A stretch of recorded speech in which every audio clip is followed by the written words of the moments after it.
c'est dans le cadre splendide du Mont du Précipice à Nazareth que s'est déroulée la Journée internationale de la foi. Ils étaient 7000 à participer à cette célébration eucharistique solennelle entre chrétiens locaux et pèlerins venus d'Italie, de Pologne, du Brésil ou d'Espagne, en une variété de langues et de traditions liturgiques.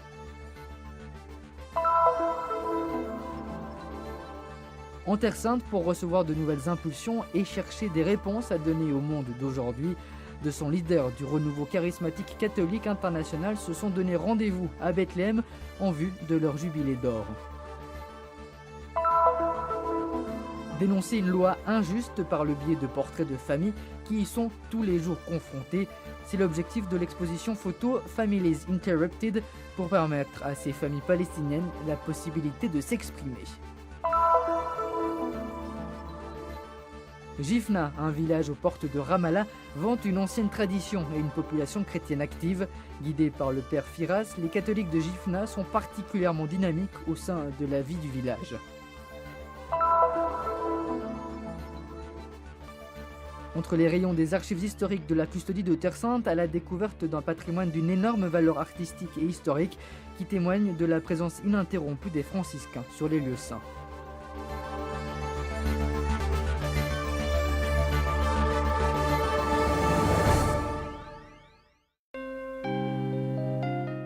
La foi dépasse toutes les frontières, tel est le message fondamental de la Journée internationale de la foi qui s'est déroulée dimanche 17 novembre sur le mont du Précipice à Nazareth, quelques jours avant la fermeture de l'année de la foi, voulue par le pape émérite Benoît XVI. Une célébration présidée par le patriarche latin de Jérusalem, Monseigneur Foitoile, sous le signe de la variété, élément caractéristique de cette terre qui réunit tant de confessions et de rites différents. De très nombreux fidèles de l'église latine, melkite, maronite et syro-catholiques unis aux pèlerins polonais, brésiliens, italiens ou espagnols se sont retrouvés pour prier ensemble.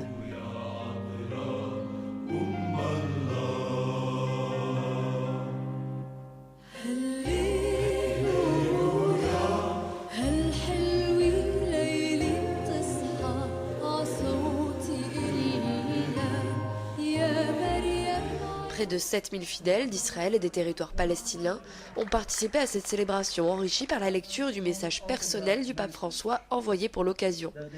Une invitation à faire de l'expérience des lieux saints l'occasion pour approfondir sa foi en partant de là où tout a commencé, à Nazareth. La fin de l'année de la foi ne veut pas dire la fin de la foi. Nous recommençons avec encore plus d'enthousiasme, plus de courage.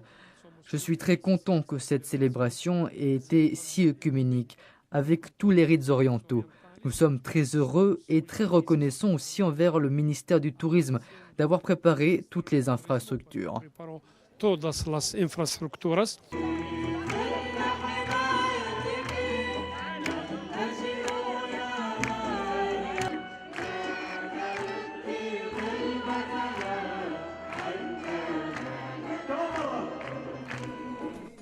La collaboration avec le ministère du Tourisme a été importante et féconde.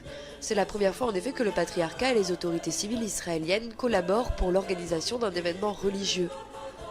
Les évocations de la paix ont été nombreuses, aussi bien en provenance des pasteurs que des fidèles, lors d'une prière commune pour tous les lieux où l'on vit des situations difficiles, à commencer par la Terre Sainte en allant jusqu'aux Philippines. Une importante délégation de la communauté philippine de Terre Sainte était en effet présente lors de cette célébration. De nombreux Philippins qui vivent ici ont des membres de leur famille qui ont perdu la vie ou leur maison. Nous sommes ici pour prier pour cela. Nous sommes très touchés et nous n'agissons pas que par la prière. Nous sommes aussi en train de collecter, lors de nos messes, des contributions économiques et de tout type, des vêtements, de la nourriture, tout ce qui vient de la bonté d'âme et de la générosité des personnes. Nous avons tous prié, nous sommes ici pour prier afin qu'il puisse y avoir la paix en Terre Sainte. Nous avons tous prié pour la paix en Terre Sainte, au Moyen-Orient, en Syrie et en Égypte, mais aussi en Amérique latine. Que le Seigneur écoute nos prières. La fête de la foi avait commencé la veille au soir dans le cadre de la veillée habituelle du samedi à la basilique de l'Annonciation. Une procession au flambeau plus solennelle que d'habitude, à laquelle ont participé pèlerins et chrétiens locaux, unis par leur dévotion envers la Mère de Dieu. C'est de la Maison de Marie qu'est parti un message de solidarité, d'espérance et de foi, adressé à tous et symbolisé par cette icône, qui, bénie par le patriarche, sera remise au pape François, signe que la foi voit au-delà des frontières et des obstacles.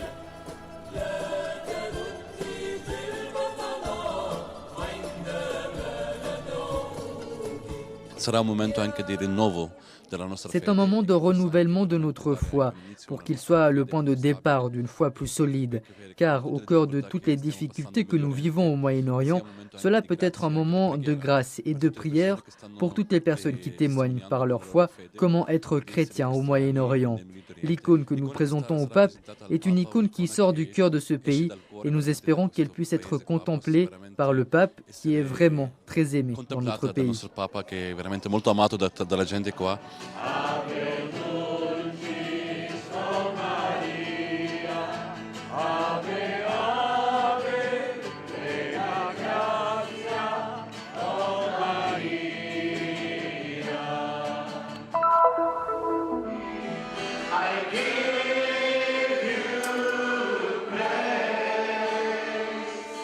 La rencontre du renouveau charismatique international s'est déroulée en Terre Sainte à Bethléem, de son leader des différents comités nationaux avec les communautés, les ministères et les autres réalités charismatiques se sont donné rendez-vous ici, dans la ville de la Nativité.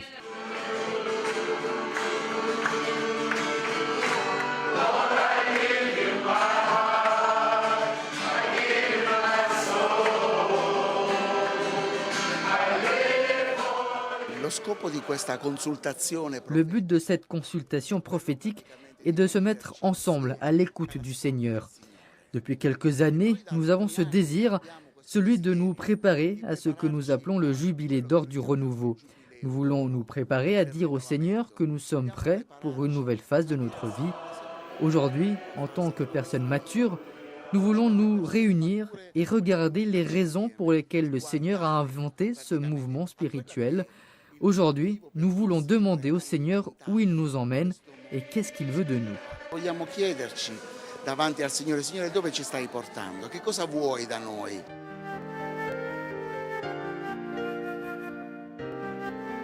Des moments de réflexion, de prière et de partage ont marqué la rencontre tout entière, au cours de laquelle des groupes de nationalités différentes se sont réunis pour échanger sur les défis de chaque réalité. La Bible dit « Vous connaîtrez la vérité et la vérité vous rendra libre ». Nous devons annoncer la vérité à un nom, et ce nom est Jésus-Christ, avec tout ce que cela implique. Nous devons appartenir à Jésus-Christ. Et même si nous vivons à l'époque moderne, n'oublions pas que Jésus est vivant, même aujourd'hui. La parole de Dieu s'actualise, elle ne change pas, elle est la même hier et aujourd'hui, et elle le sera toujours.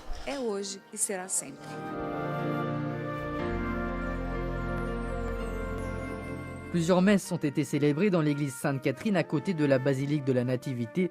Selon la présidente du Renouveau charismatique international, Michèle Moran, le site a été choisi grâce à sa signification prophétique en tant que lieu qui a vu la naissance de Jésus, le Messie promis. Why the Holy Land? Well, obviously, in one sense, there is no better place. Pourquoi la Terre Sainte? Parce qu'il n'y a pas meilleur endroit que celui-ci où emmener le monde entier. Nous avons aussi pensé que c'était particulier de se réunir ici, à Bethléem. Nous pensons à la façon dont on définit Bethléem, la maison du pain, un lieu simple, le lieu de la naissance de Jésus. Ici, nous regardons le Seigneur faire toutes choses nouvelles, alors que nous entrons dans une nouvelle phase pour le renouveau charismatique. Ce qui me plaît du renouveau charismatique est qu'il m'a enseigné que tout vient de l'Esprit Saint. Ce mouvement est un témoignage dans l'Église et nous sommes appelés à être un instrument entre les mains de Dieu. Ce n'est qu'en lui que nous pouvons trouver les réponses au monde d'aujourd'hui. Et les responsables du Renouveau charismatique catholique international se sont également rendus en pèlerinage à Jérusalem avec une étape au Cénacle, précisément là où l'Esprit est descendu sur les apôtres.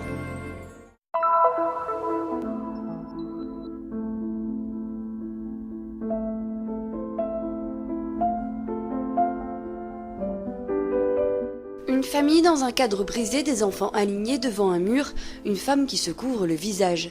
Voilà quelques-unes des images recueillies pour l'exposition photo Families Interrupted, organisée par la Société Saint-Yves, une organisation catholique spécialisée dans les droits de l'homme, en collaboration avec Adala, le Centre pour les droits de la minorité arabe en Israël.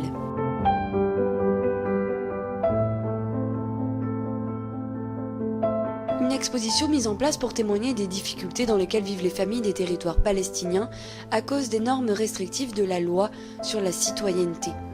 La loi imposée par Israël pour des raisons de sécurité empêche le regroupement familial, niant ainsi le droit d'un Palestinien des territoires, homme ou femme, à vivre avec son conjoint de nationalité israélienne. Approuvée comme disposition provisoire en 2003, elle a été reconfirmée d'année en année, devenant presque une loi à caractère définitif. Il y a de nombreuses familles palestiniennes qui souffrent à cause de la loi sur le regroupement familial, qui les contraint à vivre dans la peur, dans l'instabilité et dans plusieurs situations à être séparés. C'est un sérieux problème, même s'il n'est pas très connu. Le but de cette exposition est d'aider les personnes à connaître cette question. Kamal Mohamed Abouta nous raconte les difficultés que sa famille rencontre depuis 15 ans. En tant que citoyen de Jérusalem, il a une carte d'identité israélienne, mais il peine à demander le regroupement familial avec sa femme qui n'en a pas. Depuis 15 ans, ils vivent ainsi dans la crainte d'être séparés. Nous sommes arrivés au point où même les actions en justice ne donnent pas de résultats. C'est pour cela que nous avons essayé de trouver un moyen alternatif, créatif, pour amener le problème à la lumière. C'est ainsi qu'est née l'idée de l'exposition. La chose qui m'a le plus frappée est la peur dans laquelle vivent ces familles. Cela a été très difficile de trouver des personnes prêtes à révéler leur identité. C'est pour cela que nous avons réalisé une exposition anonyme. Nous espérons réussir à faire mieux connaître le problème, à créer une conscience sur le sujet, afin qu'on en parle davantage.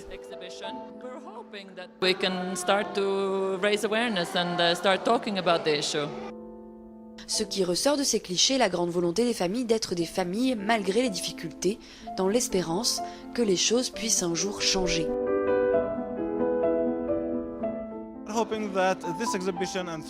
Nous espérons que notre exposition puisse faire bouger les consciences dans le monde entier pour qu'enfin quelque chose soit fait pour abolir cette loi.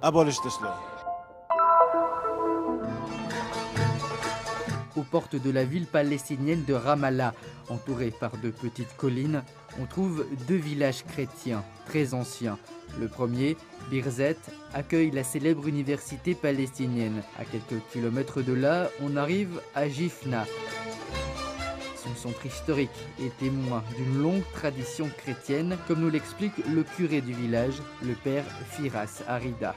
Jifna se trouvait le long de la route qui amenait de Jérusalem à El Biré, Birzet, Aboud, Derbalout et Césarée, sur le chemin de la mer. Selon une tradition, la Sainte Famille est passée par Jifna avant de rejoindre Jérusalem. Aujourd'hui encore, une importante communauté catholique réside dans le village qui compte 870 chrétiens et 1200 musulmans. Guidés par le père Firas, les catholiques de Jifna se retrouvent à la messe tous les dimanches et, une fois l'office terminé, ils se réunissent pour bavarder autour du traditionnel café.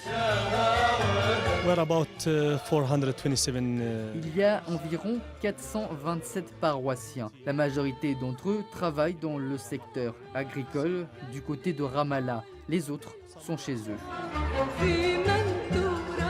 Parmi eux, Marlene Salamé.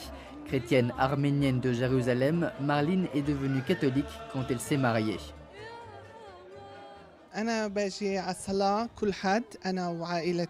Ma famille et moi allons à la messe tous les dimanches. Nous prions et sommes heureux de le faire. Je vis à Jifna depuis maintenant 22 ans et j'aime beaucoup cela. Le temps et les gens sont très particuliers.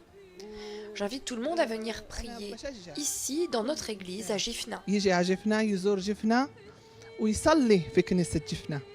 Comme Marlene, beaucoup de femmes se sont installées dans le village suite à leur mariage avec un homme de Jifna. Rosette Rafidi, originaire de Beit Saour, est aussi l'une d'entre elles. Jifna est un beau village, il y a de nombreux chrétiens ici et cela me plaît beaucoup.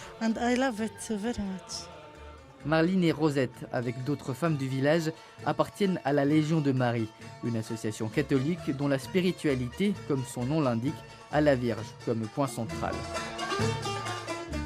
Nous faisons de nombreuses activités, nous récitons le rosaire, nous visitons les malades, les personnes qui se trouvent dans les refuges sociaux. Si quelque chose arrive, nous allons apporter notre soutien aux enterrements, mais aussi nos félicitations dans le cas d'événements heureux. L'une des membres les plus actives de la Légion de Marie, Rauda Marouf Kouriya, est aussi l'une des habitantes les plus entreprenantes. Rauda gère la Kouriya Guest House, l'une des plus importantes des territoires palestiniens.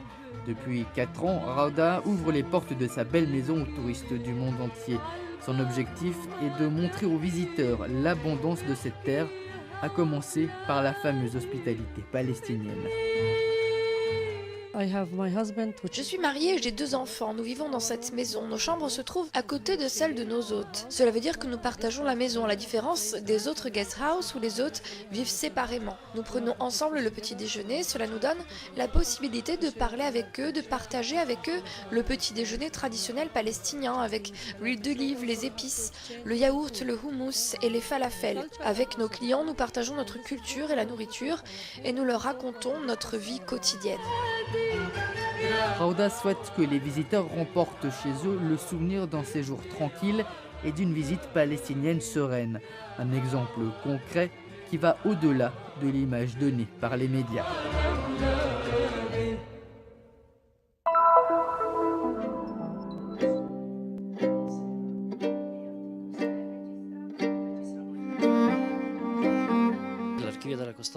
Les archives de la custodie sont importantes car elles conservent tous les documents historiques de l'histoire de la province de Terre Sainte, du Moyen-Orient ou de la Syrie comme on l'appelait.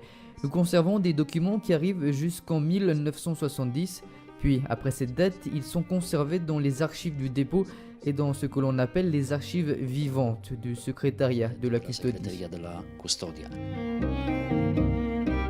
Des bulles papales et des décrets ottomans, des registres et des chroniques des couvents.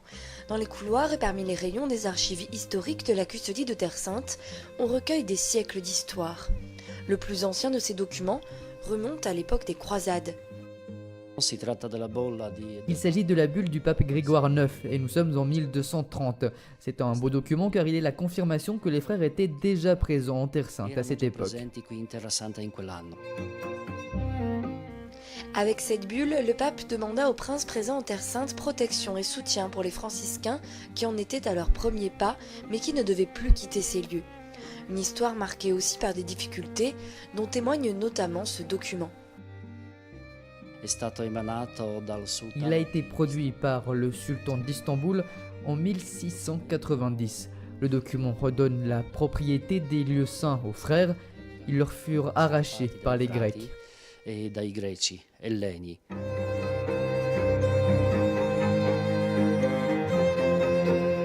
Rédigés en langue turque mais avec des caractères arabes, ces écrits rapportent la période de la domination ottomane en ces contrées. C'est curieux, la chose intéressante est que lorsqu'un document solennel était édité, seul le sultan d'Istanbul avait le droit de le produire. Plus le document était long, plus il fallait dépenser.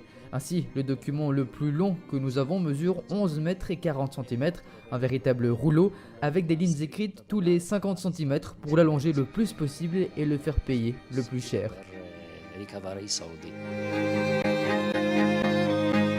Les archives racontent les moments difficiles de la présence franciscaine en Terre Sainte, mais aussi le soutien en provenance du monde entier envers ceux qui, depuis des siècles, ont la garde des lieux les plus saints du christianisme. Une aide économique, des cadeaux, des objets religieux et des ornements offerts par l'Europe, en provenance de nombreuses villes italiennes, mais aussi de France, d'Espagne, de Bavière et peu à peu du monde entier. Mexique, Brésil, Philippines. Les registres l'attestent. Tout cela est décrit dans ce grand volume, l'un des volumes que nous avons vus et qui parle de ces envois spéciaux, les conductas, comme on dit en espagnol, d'objets qui arrivent en Terre Sainte. Tout cela est méticuleusement enregistré. Aujourd'hui encore, en cherchant certaines choses, si l'on retrouve encore des ornements, on sait d'où ils viennent, qui les a envoyés et quand. quando e chi l'aveva mandato.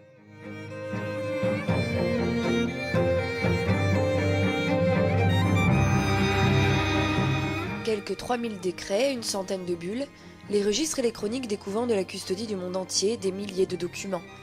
Un patrimoine difficile à quantifier, pas seulement numériquement, mais aussi pour la valeur artistique et historique de tout ce qui a été recueilli, des témoins précieux d'une présence ininterrompue en Terre Sainte.